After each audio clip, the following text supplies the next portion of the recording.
We will call to order this commission meeting, December 18th at 2:13 p.m. We typically start these meetings with a prayer reading or thought. Ezra Nair is going to give us that. After that, Rich Pyatt will lead us in the pledge.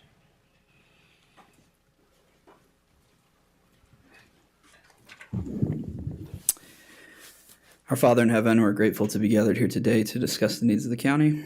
We are grateful for civil engagement and the freedoms that we enjoy in this country and the opportunity that we have to provide input on this process. We're so grateful for that guiding hand throughout our dealings, and we pray that those during this holiday season that don't have family or friends nearby, that they may be able to feel their love and comfort, and that we may be able to know whom best to serve in that regard. We love thee and say these things in the name of Jesus Christ. Amen.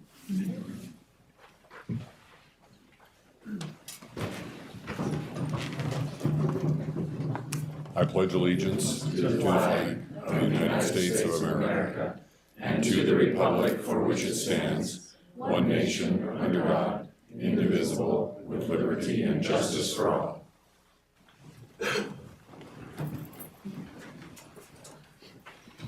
Thank you, Ezra and Rich.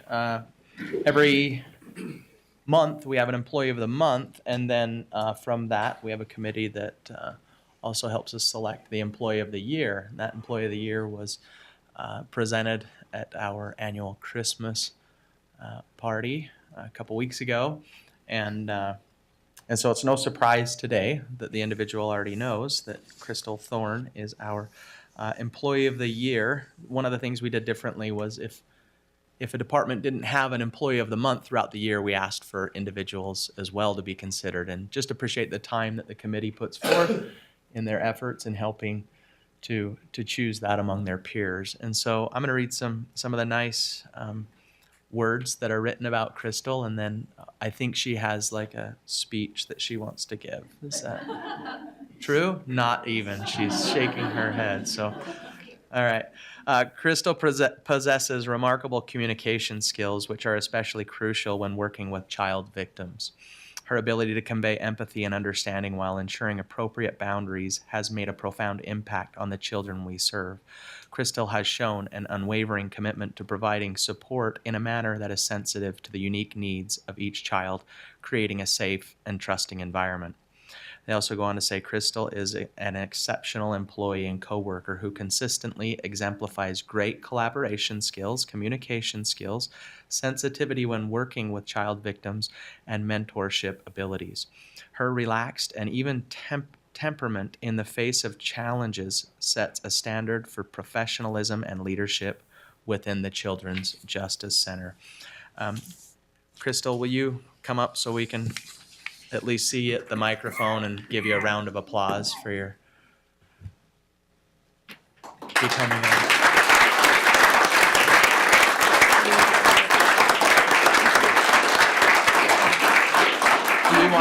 Do you want to say anything while you're at the microphone? Oh, you said enough. Okay.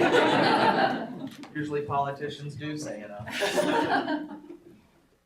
Do you have that certificate or no? Yes, I do.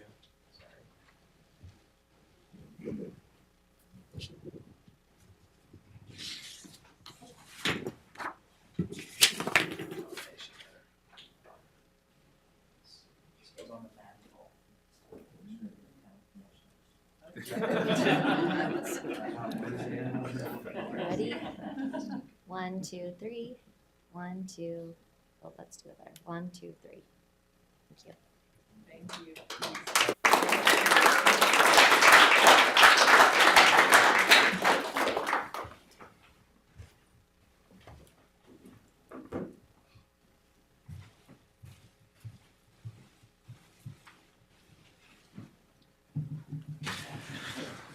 Thank you to the Children's Justice Center and Crystal, much like all of the employees of Utah County, are the secret sauce to many of our successes. So thank you. All right, our next item is our work session with our friends from Explore Utah Valley, and so we'll turn the time over to you, Mr. Lee. Thank you very much.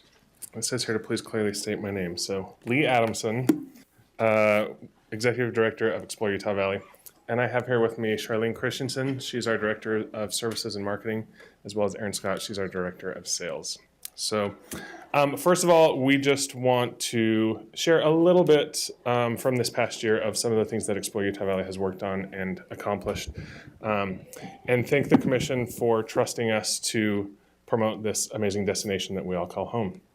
So with that, I'm going to let Charlene talk a little bit about some of the marketing achievements that her team has made this year, and then Erin will follow with some of the sales. I'm not sure. Oh, here's Yeah. There's your click. Yep. One thing that we try to do in marketing is build awareness throughout the community, our residents, people that live within the state of Utah and beyond. And we're thrilled to say that our numbers with our website visitor sessions have really produced significant exposure to all of those individuals. And we are topping 2019 records. So that's really remarkable since we've gone through a COVID period, and we're thrilled about that. Our sessions in the end of Q3 were about 13.9% higher than last year's. And our social media followers are about 74,000 people, which enables us to help spread the word about how wonderful it is to enjoy the recreation, enjoy the attractions and our restaurants and everything that we have here in this state.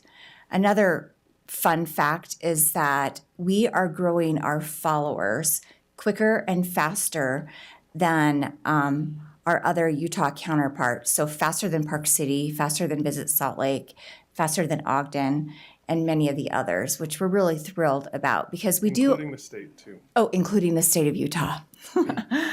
No different than our population numbers. I'm saying we're growing fair. faster than all of those counties combined. It's just equivalent to everything that we're doing. And so we're really thrilled about that. But one thing that we have been doing more of in the past couple of years is we partner with the attractions. We partnered with Provo City, and we're able to kind of create mini committees to figure out how we're able to better enhance what they're doing and provide the information to build excited people that want to come and visit the area. Oh, a little bit about the Provo Airport. So a couple years ago, the county extended some additional funding to us to help with the marketing of the Provo Airport. We, in a sense, became the marketing arm for them, which was quite an adventure for us and really exciting. And we were able to dig a little bit deeper and dive into a lot more of the mediums that are out there to build awareness. So we've done a lot of digital marketing. We work with online travel agencies, which is like TripAdvisor and places like that. We partnered with all of the airlines. We're working with American Airlines right now, so we haven't officially ran a campaign with them, but we have the other two. And we've done a lot with NBC TV, local TV, and a lot of digital marketing, Google, Facebook, and other companies that help us spread the word and retarget niche audiences. So for instance, right now we're targeting those who have an affinity to Utah and want to ski in Utah, and we're building awareness of Sundance, trying to get them to come here. We're also being a little tricky, and we're targeting people that have an intent to want to go to Park City, and we're serving them ads to come down to Provo and to Utah County and to experience Sundance as well. So that's kind of in a super quick nutshell of some of the things that we're doing. Hi, Erin Scott. So on the sales side, whereas marketing is geared more towards our leisure traveler and our residents, on the sales side, we focus on group business. So our meetings, our conventions, our sports tournaments, anything that's going to bring large groups into our county. So for the year of 2024, our team has booked year to date so far, you'll see almost 16,000 16 million, 15 million plus of economic impact into the county with these groups. I say year to date because we have a few more we're finalizing that should put us over that 16 million mark through the end of the year. This number is calculated through our Destinations International Economic Impact Calculator, which is industry standard for destination calculations.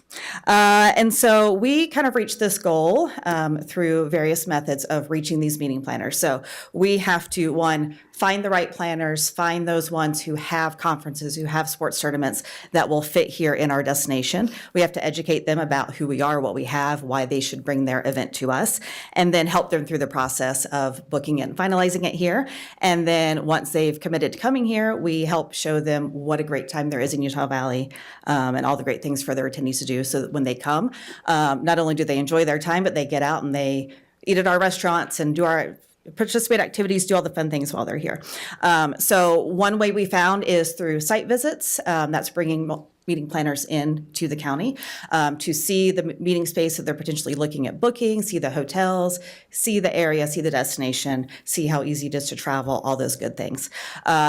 Not only in state, but especially out of state, we found a lot of people gravitate towards Salt Lake, Park City. That's what they know when they think Utah.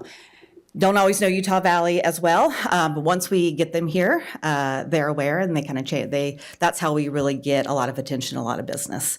We also travel to them, so we attend conferences that are put on for meeting planners and sports tournament organizers, where we get to meet one-on-one with them, find out a little bit more about what their events are, if we can accommodate them, and kind of start that relationship of awareness of what we have and trying to get their event here. We also use several prospecting tools to find these planners and go from there. The next one. So one thing we focused on a lot this year is the new Epic Sports Park. We've really seen, especially through COVID, the great impact and value of these large sports tournaments. They will continue through a lot of things, through economic recession, through global pandemic, especially youth sports. They still want to get out and play. And so with the addition of the Epic Sports Park and be able to focus more on these sports tournaments, we have seen some great success already. With right after it opened, we helped bring in these two very large tournaments. Actually, not only big tournaments that brought in a lot of economic impact, but from an organization that's very well known and well respected within the sports community, which is actually very close and tight knit within the nation. So it's already added a lot of buzz for the park and legitimacy just having them here. And even more so because we are talking to them right now about coming back for next year and possibly adding another event. They had such a great experience. But as you'll see, between the two of them, Elite was 989 peak room nights. That's one night, almost 3,000 total. DPL at 4,000. We pretty much maxed out all the hotel inventory that was available at the time within the county, with actually some overflow into Salt Lake County. The nice thing about working on them now and bringing them back for next year is that we can capture more of that within our county. Hi, Chairman. Yeah. We have about 4,300 total hotel rooms in Utah County. So this one tournament in October used a quarter of the entire rooms. And that was a kind of a later booking Yeah. that a lot of them were already filled up with meetings, conventions, leisure, business travel, those types of things. So it's kind of a big deal. The hotels are excited to have them back and be able to give them more rooms. So I will end there for our, Yep. let's go. So yeah, we don't want to take too much time. We could go on a lot about some of the different things that our teams are doing. If you want more information, feel free to contact us or refer to those quarterly reports that we send at the end of each quarter. Next on here, and I know that you have had this already, but this is our proposed budget for 2025. You'll see some increase. I know Commissioner Gordon mentioned a portrait on Crystal's mantle. We will include some money to have portraits of the three commissioners in our office. Maybe in the boardroom, I don't know. Do that. Visitor Don't do center. that. That's a bad idea. Bad idea, okay. Bad use well, of taxpayer Bad use, dollars. okay. So anyway, before we move on, are there any questions, specific questions to this proposed budget? My question was in regards to the increase in marketing that's Okay, substantial. perfect. We thought you might ask that. So I'm going to move to the next slide. I already asked you that. You did already ask me that. So we have a few increases in different departments and wanted to address those. So marketing is roughly, it's just under 400,000. Sales is around 100,000 and staffing is about 100,000 as well. I'll let Charlene step up here and chat a little bit about the marketing increase. We like to spend money in marketing. I'll just kind of go over some major categories. So number one is looking at our website and the social media effectiveness and how we can enhance that and improve that. And so we've actually just started it. We have a chat bot now. So when people are on our website, they can start asking questions, and we're training the chat bot right now how to answer those questions. So if you want to go onto utahvalley.com and just kind of give us a trial run, we would appreciate that. We're able to also work with a lot of content influencers, and the more we're able to have like guest contributors for our blog content on our website, the more valid we become, because it's not our voice, it's someone else's voice. And so we're going to increase our capabilities of inviting a few more guest content contributors. And we're also in the process and growing our research. We are extremely interested in the agritourism product. And so we are going to be doing research in 2025 to understand the entities that actually have something that has a hospitality twist to it in agritourism. And this study will take through the end of the year. And then once we have the study complete, we'll have somewhat of a plan and an understanding of if our community, along with Wasatch and Juab communities, are places where people will want to travel to experience these unique agritourism products. So that's super exciting. Our hope there too is that will help, farmers and other people in rural areas of the county who may be at a point where they're ready to just sell and develop, to maybe keep some of these agricultural spaces open and generate revenue through tourism instead of traditional farming. And we realize that in today's age, most people get all their information online. And that's a big component of what we're doing for the county, is providing the social media and the website information. But we also realize that we have a lot of foot traffic in a lot of different places. And our little visitor center in downtown Provo is sometimes not the best location. So we are looking at expanding to what I call them VIPs, visitor information places, where we will link up with businesses and provide kiosks and information for them where our people are, so that they can take a peek at what we have on our website, plus a lot of other fun, really modules. We're looking at, obviously, the airport and testing one out at the visitor center, which we can wheel into the convention center. And we're looking at the outlets and potential other places. And these are touchscreen kiosks that give them information. If you're familiar with the SkyNav product that we've worked on for the past few years, it allows them to explore around the county. It allows them to see different itineraries or things to do, and it basically sends all of the information directly to their phone so they can take it with them. It's just a really cool way to share that information with them without them having to come into a physical visitor center in downtown Provo. So if they're in Lehigh or Spanish Fork or at BYU on campus or wherever, they can get that information, and we're just kind of spreading it out to more touch points. And then last but not least are our campaign efforts. All of the campaigns that we currently build and put tactics behind are all focused on the destination and the attractions that we have and the very niche things that we can offer people to do. Along with that, we also include information about the Provo Airport, and at times we focus on the Provo Airport specifically.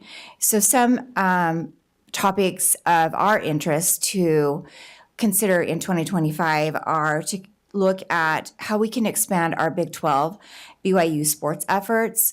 connecting with the athletics department there, and then reaching out to the other universities that are coming into the area to build ambassadors within their alumni groups.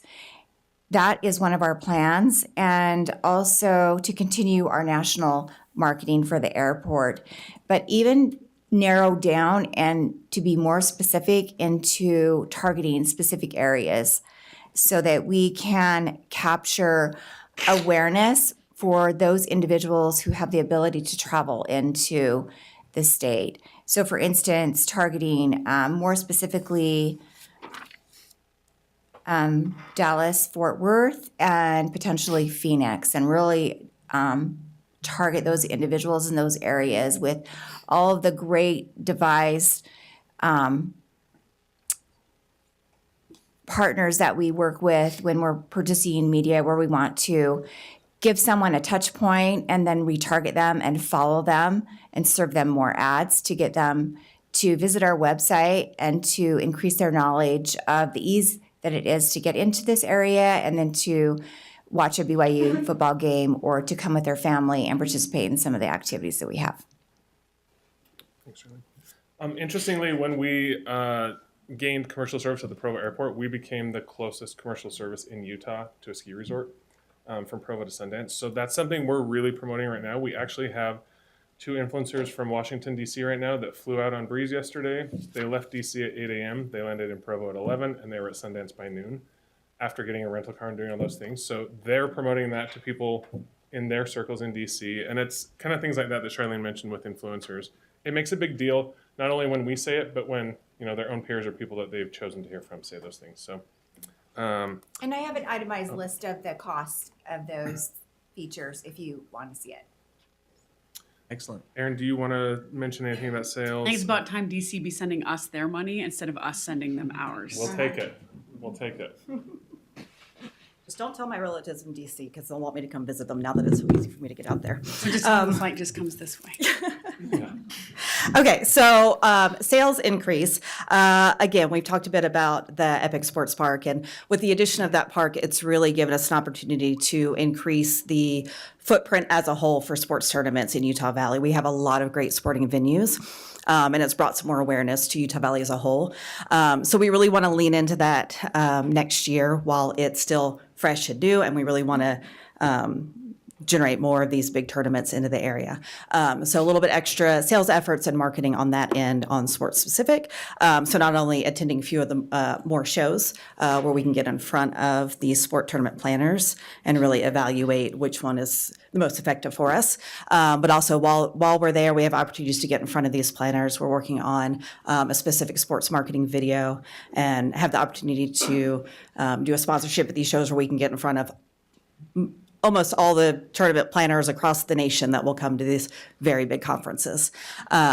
So that's a big portion of it. On the kind of smaller scale, a little bit more targeted sales effort. So getting in more regional sales trips to cities, specifically looking at the cities that we now fly direct to out of Provo. Get in, set up meetings and with these different meeting planners, different companies, associations that are out there. Not only talk about how great Provo is, but now how much easier it is to get into instead of having to go to Salt Lake and come down, which is always, a bit of a question in that area. Another big portion of it is looking at the development of a customer advisory board. This is fairly new in the industry, but has a lot of great potential where essentially you create an advisory board of meeting planners, sports tournament organizers, the people that we're trying to reach and do. They get to come and see our city and be familiar with it in our county, see what we have and look at it through their eyes and tell us, this is what we look for when we go to a destination. Here's what might be missing. Here's what's great. Here's what would want us to come here. So we can really hear from people who know what we need to know and give us that information. So some research and development of that particular thing. We've been looking at really, we know, like I know through talking when we lose a piece of business and the group event decides not to come here, the reasons that they give us. And we can certainly see trends of some of those things, but I also know there's things that we're missing, not only from the planners, but from the attendees as well. So just working on getting more of that information so we can really see how we can make this an even better destination. Those are most of the main budget items. And then you will notice the roughly 100,000 in staffing. We are proposing to add one more position to our team. This will be our final position for the foreseeable future. But that comes in at roughly around 75,000 after salary, benefits, all of the expenses there. And then some additional for increased costs in benefits and things like that. So that's what makes up the majority of this increased ask. Are there any questions from the commission? I don't have any. Not budget related, but any assets or amenities that you continually hear were missing or needed? You talked about losing reoccurring. What kind of things are we losing people for? Not so much assets. Obviously, we see a lot distance from the airport when people are thinking of flying into Salt Lake because Salt Lake is closer. Why not just take care of it there versus coming? That's when we're looking specifically at groups out of the state. Transportation, of course, from the airport as well. Front Runner's a great addition, but not running on Sunday sometimes causes an issue there. To that point, too, the success of the American Airlines flights into Provo, coming from DFW multiple times a day, and being able to connect from all over the world and get to Provo. That's a really big deal for our meetings campaigns because flying into Salt Lake and then driving to Provo can be problematic for some groups. One of the things we've discussed in our board meetings is that there is no public transit on Sunday. Correct. And so there's no way to get, even if you fly in, there's no way to get from the airport or any airport, whether it's Provo or Salt Lake, to the hotels in our county on a Sunday without renting a car. That's correct. That's a big issue.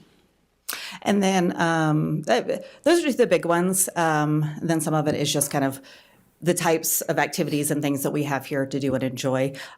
Great, because there's a lot of unique things to do. Our proximity to the mountains is huge. That's a big selling point for us. But again, certain like on Sunday when there's not as much to do, certain nightlife things that we don't have, little things like that. I would say this isn't a reason that people don't choose us, but we hear about it often, is the availability of alcohol in Provo for meetings and conventions group. We don't hear it for leisure as much. For meetings and conventions, we often hear, are there really only 2 bars in Provo? And we say, well, there's one now. But actually, we don't say that. We say there are other options to get drinks. But It's also a reason why we do very well with the youth sports tournament market and not as well with the adult and collegiate market. and especially with the Epic, that's an asset that we can lean into that with youth sports and really push that. And it doesn't matter as much if we have 1 bar or 20 bars. When we have the hockey groups at the peaks, that does come up. But for soccer at the Epic, it's not an issue. About hotels. It's going to be really interesting going into a summer when the Epic's open and there's meetings and conventions. We're likely going to hit some time periods. I'm going to say some time periods when we have a severe deficit of hotel accommodations. On a day-to-day basis, I think we're in a really good place right now. We have a good number of hotels now, but as the Epic Sports Park grows and the convention product continues to grow, those event times and those event dates are when we're going to need a lot more rooms. Are we going to have to coordinate those with Big 12 games? We actually already do. So we have specific dates where we don't even basically give meeting planners the option if they need hotel rooms. If it's BYU graduation, UVU graduation, Education Week, any BYU game. What else am I missing? So we literally have convention centers that are sitting empty during BYU games because we don't have enough hotels. We try to steer local groups that don't need hotel rooms to those dates, so that we're trying to have the convention center and other facilities being used, but there are certain dates when we could definitely use more rooms. The Epics tournaments alone that Aaron shared, some of those dates, we had 1,000 rooms that were for an event in Utah County that spilled over into South Salt Lake County because we didn't have the rooms to accommodate them on those weekends. We're paying and recruiting organizations, and Salt Lake County's getting all the hotel tax. They're getting for some those 1,000 benefit rooms. from those The particular ones. We are hopeful. So those particular tournaments, we found out from Provo City that those dates would be available for us to sell last April, I think. Not even that soon. Not even that soon. And our salesperson that went after these, she is a rock star, and she went to the big dogs, and she got like the Super Bowl of youth sports. We started, by the time she had booked that, we were about 2 months out, and at that point, a lot of times hotel rooms they're booked up and taken. So we're hopeful that now that we have a whole year lead time, we can capture a lot more of those rooms in Utah County. But that's not to say that there won't still be some overflow into Salt Lake County or even Juab County. We do work with some venues in Juab County. They don't have a lot of hotels available there, and we've been the benefit on this end of Sure you want to go. of having a lot of theirs, but and we're working with the DMO there, the Destination Marketing Organization in Juab County, and we're helping them, but our county's We're the getting a lot of hotel benefit base there. for them, so We're the it works hotel for base. us. But we do, I mean, our main goal is to capture as many of those rooms as we can in Utah County and make sure that that money stays here. And even if they're staying in Salt Lake, we want to make sure that they're eating in Utah County and recreating and visiting attractions in Utah County. So thank you for that question, though. It's about a very important component to what we're doing. That's good. Thank you. All right. Well, thank you very much. Thanks. Appreciate your time. All right. Our next item is a public hearing to discuss amending the 24 budgets in the county's general fund. Ezra, did you want to cue anything up on this particular public hearing before we go in? Yeah, we'll have the finance office step up for that. So there's really not a lot to discuss. This is really only before you because of policies in place that anytime we transfer amounts out of restricted accounts goes before the commission. So we've got a couple of unanticipated non-cash transactions. So the new policy with certain federal programs, when they allocate funds directly to customers, they send us basically a bill saying, this is how much money that's benefited your county, and we have to recognize that as revenue. So it's a non-cash thing. And then the rest is just as we utilized restricted wage and benefit purposes according to policy, we needed to transfer from restricted amounts to the departmental accounts. That's really all there is there. Any questions for Jeremy before we go into public hearing? I don't have any. I'd entertain a motion to do so then. Make a motion to open the public hearing. Second. All in favor, say aye. Aye. Aye. Aye. We're now in public hearing for this item. Is there anyone that would like to address the commission? Okay, seeing none, I'd entertain a motion to go out of public hearing. Motion to close the public hearing. Second. All in favor, say aye. Aye. Aye. Aye. Okay, the next public hearing is to consider possible adoption of a budget that includes potential compensation increase for executives. Ralph, do you want to give us the overview on this? It's my understanding that you're not prepared. I shouldn't say it that way. I am totally prepared. You're always the Boy Scout within you is prepared. However, this action wouldn't take place for possibly a few months. And there's some new legislation that includes individuals that are not just elected officials or someone in your role. There's also Yeah, that is really what's happening. This year, there's a new state statute that requires us to include at least this hearing if there is the possibility of money in the budget being utilized for what's called county officers, which does include a fair amount of different classifications of positions. In this case, the hearing is required because there is funding that's set aside in a restricted account that's in essentially part of the budget that could be used for this, but it is not being used right now. And it's totally up to the commission in 2025 whether you choose to use it or not. So only because it could be used, not because it's going to be used for certain, is the reason why we have to have this public hearing. And this again is an opportunity for anyone to ask questions. Well, for you three to ask me any questions, and of course the public to make any comments on that. So there is, restricted money that is, part of the budget, and restricted means that it's not available for use unless you authorize it in the year of the budget. And that money could be used for a county officer increase. We don't know that for sure. I would make a recommendation. The commission can choose to accept that recommendation or to not accept the recommendation at that time. So it's not today. We're not making those votes today, but we are just notifying that that could happen and there is money allocated in a restricted fund for that purpose. So does that make sense? And can I answer any questions? I was just going to ask, under the new law, since this is the first time we've been through this, this is new to me, how many of the employees fall under that new law? Well, let me tell you the classifications. I should have been ready for it. I was not prepared. You said it, not me. The county manager or chief administrative officer, any assistant county manager or assistant county chief administrative officer, any individual who is the head or chief of a county department or county division. Like and, 23 of those.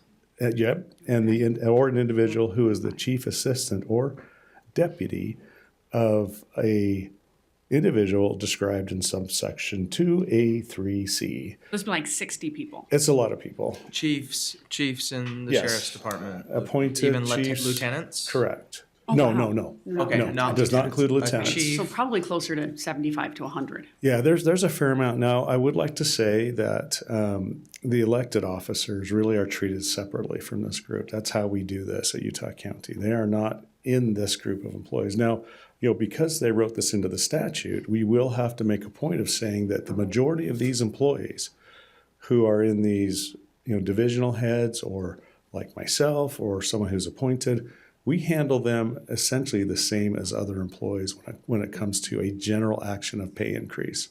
We don't, carve them out. Elected officials, however, are always carved out.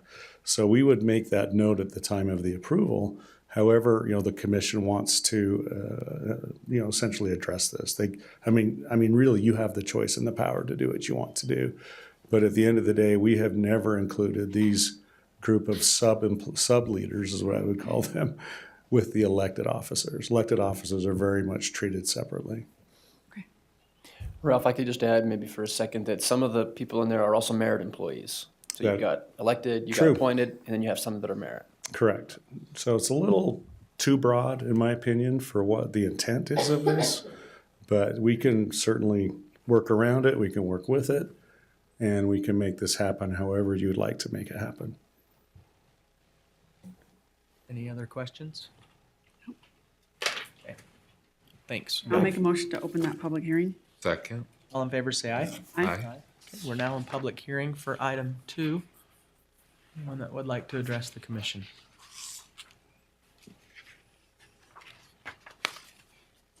Okay, seeing none, I'd entertain a motion to go out. Motion to close public hearing. Second. All in favor, say aye. Aye. Aye. Okay, we're now out of public hearing. Let's build the consent agenda. Is there any items on the consent agenda that anyone would like to hold for discussion? There's 36 items there. I had nothing on consent. I got all my questions Number answered. ahead 10 of time. for me. Number 10, That's all. okay.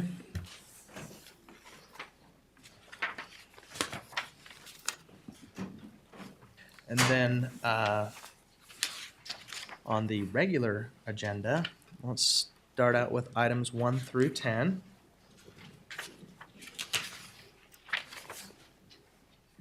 Commissioners have received a request to strike number 4. I believe. Okay. Is that right? I would like 1 and 5.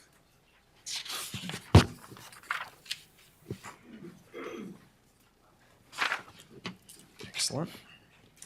Any others in that section? Okay, so 11, let's just go 11 through 22.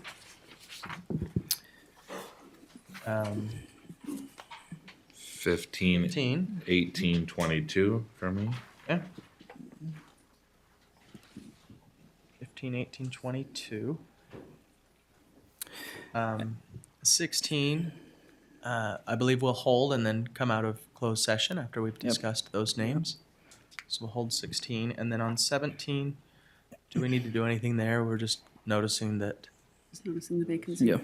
It's just noticing vacancy. a good individual, our chair, passed away. And that was, yeah, so appreciated Mr. Van Cherry's service there. So, okay. Any others? And then there's just a minor procedural issue with 15 and 22. If we could consider those items jointly, that would kind of clear the necessity to adopt the rate before the budget, but we won't know what the rate is before the budget. So if we can just note that we'll consider those together. Understood. Okay. And then for closed, I have item 23, strike 24 and 25, and hold 26.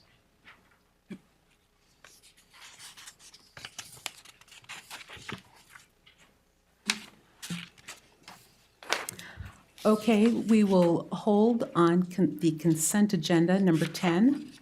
On the regular agenda, we will hold number 1.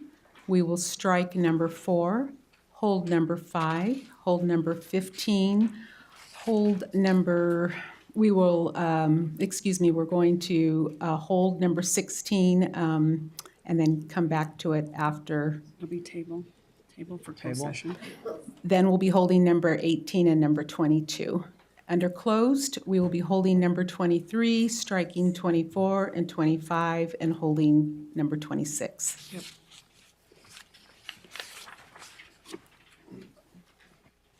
All right. I don't see Mr. Rodney Mann. I saw Jeremy. Is Item he still 10. here? Jeremy, Yeah, do you want to speak to item 10? And just really quick, Jeremy, quick question. You don't have to go in detail. I emailed you. So my interpretation is we're about 130,000 over the new budget. Is that correct?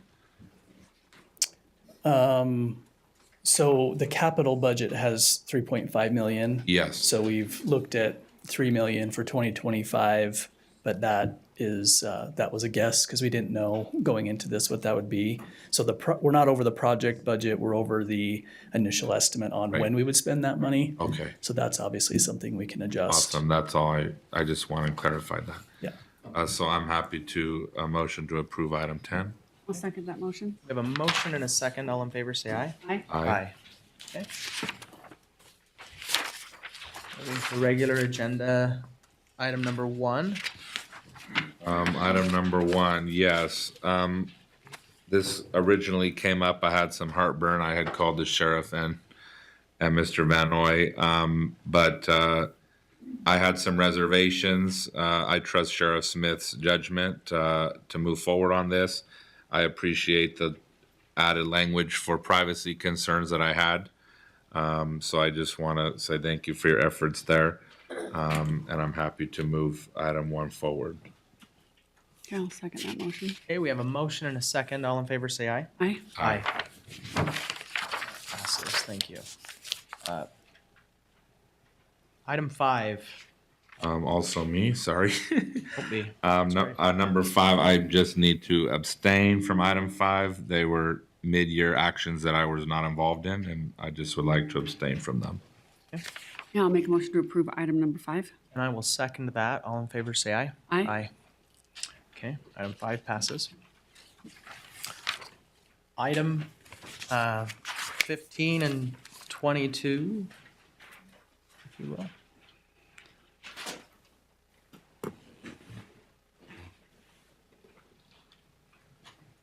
Any thoughts? This is Yeah, Jeremy. if you wanna culmination. introduce. After today, You want me just to sum tomorrow up? you're going to start working on the 2026 budget. I know, and I We jokingly would say love that that. Give him a tongue-in-cheek day off, because actually. He's not getting a day off. He's going to just sweat through the holidays. I'll give you and till the 23rd. She's Fantastic. a lot nicer than on this one. No.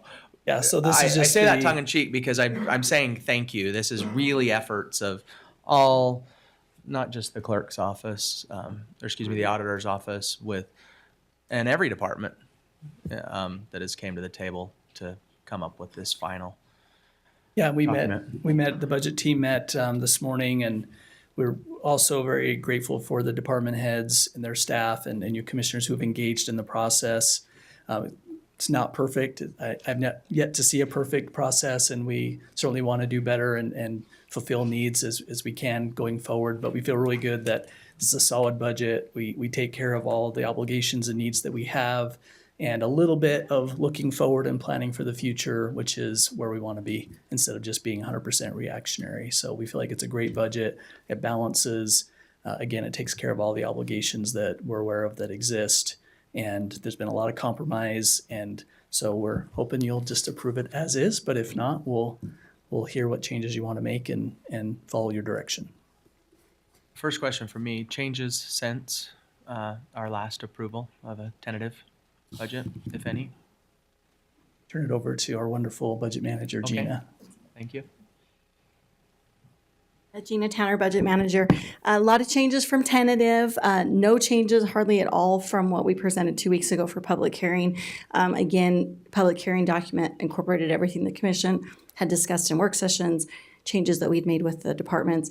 Tentative budget was very much out of balance. Tentative budget required a substantial contribution out of the rainy day fund on top of a tax increase. With direction from the commission, that has been revamped, so this budget does not project us moving or taking anything out of the rainy day fund. I was gonna say my highlights that I looked at is we eliminated anything from the rainy day fund. Yes. We did compromise on the capital plan. We are not fully funding the capital plan, but with recognizing that if there's increased revenues or unused salary, we could balance out and fully fund the capital plan. So I think there was a Herculean effort across the board by every department. Everybody had to give more than they wanted to, but we were able to balance the budget to come up with a fiscally balanced budget. The only thing that I think that's really suffering badly right now is that capital plan, but we do recognize that if we have any windfall, that'll try to balance that out. So it was a great effort. Everybody came together. I was very happy. So thank you for your hard work. Absolutely, and thank you, commissioners, for all the effort you put in, for discussions with the departments, for all the work sessions we did. I think it was very beneficial. Okay, any other questions? Comments. So I was in a unique situation with this budget. It's a year-long process, if not more, and I had about 70 days, so I have struggled and known this day was coming for quite a long time. So two different perspectives. I was able to get a good grasp on the new requests. We had 311 new requests, and I put a lot of time and effort into it, as did the other two commissioners. We had many work sessions. I met with many department heads. The budget staff's wonderful at answering questions, but I was not able to deep dive into baseline or this current situation we were in the limited time. So I was not able to get myself to a yes today in that sense. Then there's the other side of no. I saw the effort put in. Like I said, this is a year process. I had 70 days. There was things I approved that required a tax increase. So a tax increase was absolutely necessary this year. So I may not personally agree with the full amount as we hammered out, but I would like to make sure I go on record. A tax increase was absolutely necessary this year. We have public safety concerns that need to be addressed, both in the attorney's office, the sheriff's office, children's justice. We lost federal funding we've had for 20 years. We can't, the value we get in that program is priceless, and we need to fund it. So I couldn't go no. So I'm going to abstain in my vote today and not go yes or no. I feel optimistic in next year's process. Some staffing plan changes I'd like to see, some baseline adjustments I'd like to work with my colleagues on. So I'm optimistic we can improve in the future. As Jeremy said, it was not perfect, but it was absolutely a well-done effort by everybody. So with that, I will abstain on both the tax increase and the budget. Oh, Thank you, Commissioner. Yeah, I want to commend you on the on your approach here. That is phenomenal. You're right. You had 70 days. I've had 6 years. Brandon's had 2 years, and you recognizing that you did, and everyone here knows that you worked tirelessly. 18-hour days, lost sleep, worked hard, but truly 70 days is not enough for anybody to do that. Your approach has been very, very impressive, how you've dove in and tried to learn as much as you can. But we have 1,500 employees and a $1.2 billion budget, and it was just simply not fair for you to expect you to come up with a decent vote in 70 days. So I want to commend you on your approach. You put in all the work, and then still your humility here is very impressive, and I'm very excited to work with you for the next several years. So thank you, Skylar, for that. With that said, we as a county have been working tirelessly. And I agree, I would not vote for this budget if it wasn't absolutely necessary. Public safety is paramount to our community. Prosecuting crime is necessary. The service that we do, over 80% of this tax increase goes directly to public safety, and that is an area that we cannot compromise.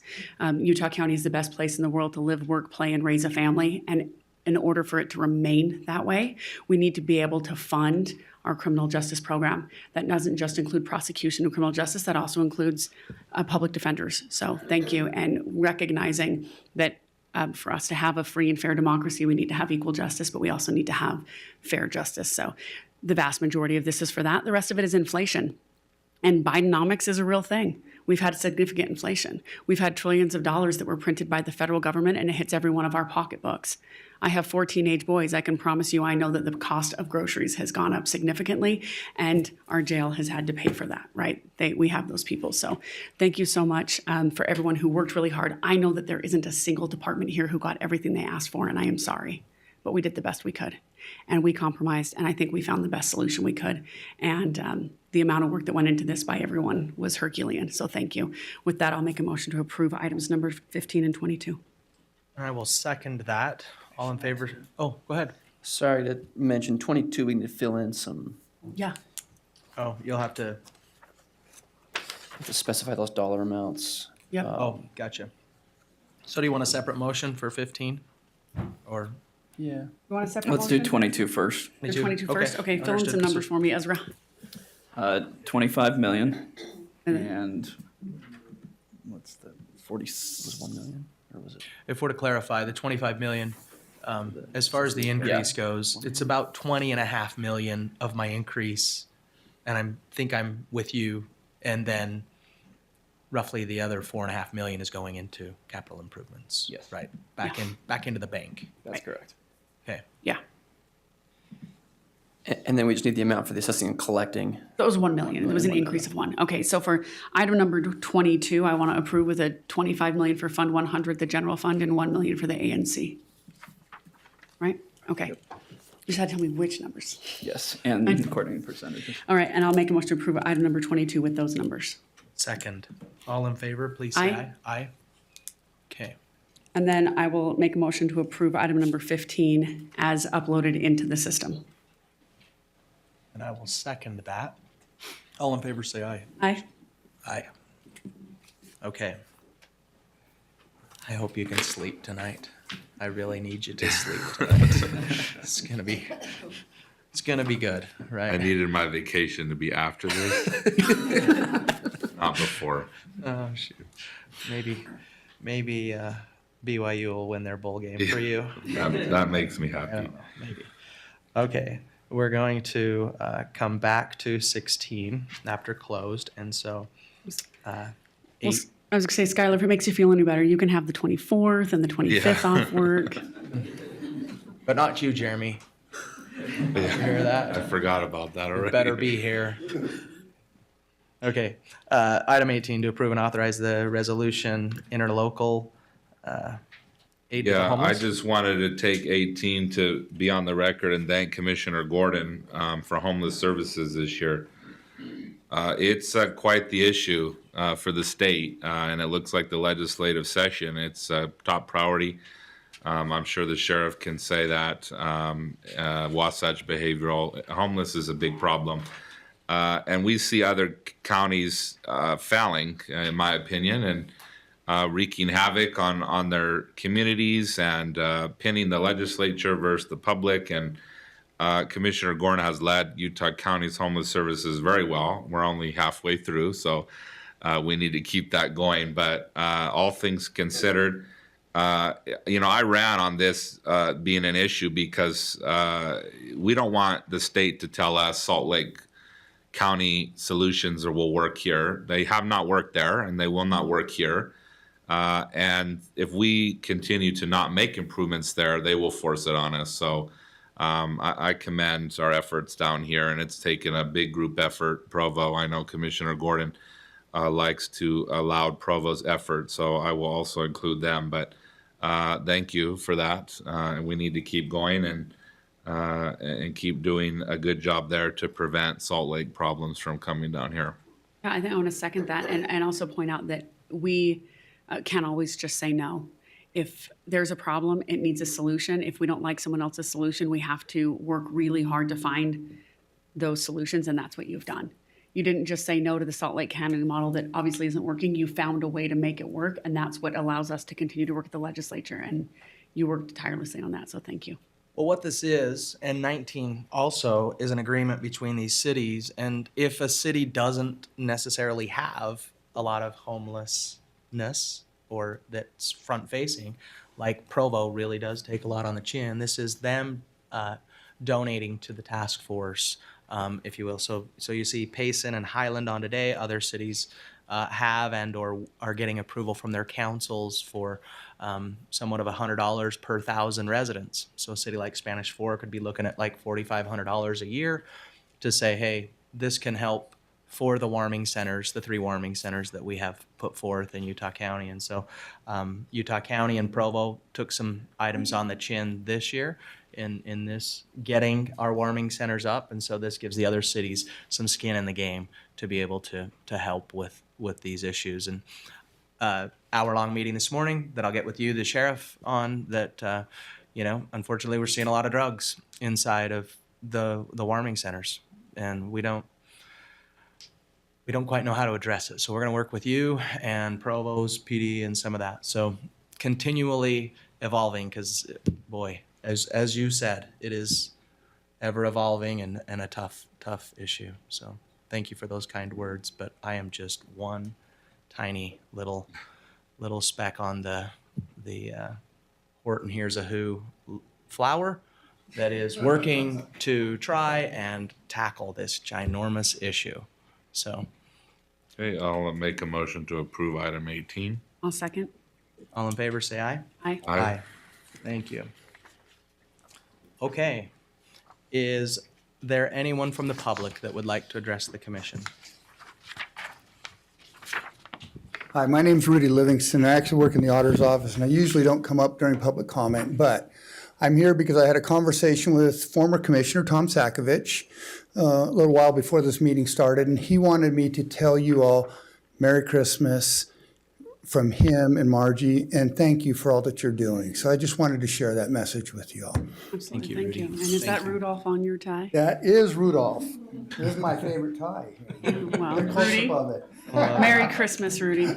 Merry Christmas. No, yeah, and you guys, and from my personal standpoint, I think the work that you guys have done has been really strong. Skylar, I commend you so much for the work that you put forth on trying to understand the budget, but 70 days really isn't enough. So thank you for all the work, and I know the other two of you put a lot of time in. So thank you so much.